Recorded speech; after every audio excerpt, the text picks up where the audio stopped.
Hey everyone, this is Simple Dad here. In this video, I'll show you how to create slow motion clips from a video on your Samsung S25 Ultra.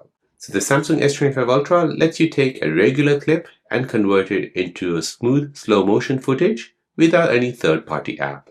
So let me show you how to do this. So here I have a clip of a lady walking on a beach, and we'll go ahead and convert this into slow motion. So you basically see those waves crashing in slow motion.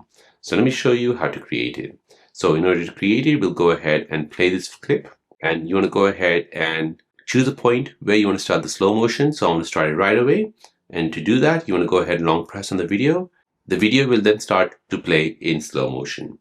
So keep holding until the point you want the slow motion and then lift off your finger. So we'll go ahead and play this and I'll show you how to do this.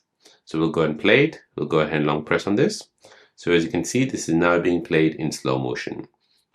So the waves are crashing slowly and the lady is walking slowly as well. Now I'm happy with this, so I'll go ahead and lift my finger. At the top left, I'll see this icon here to download the slow motion. So in order to do this, I'll go ahead and tap on this. This will now save that clip into slow motion.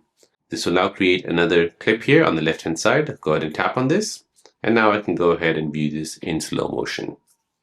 So this is perfect for sports, action shots, or even cinematic B-roll.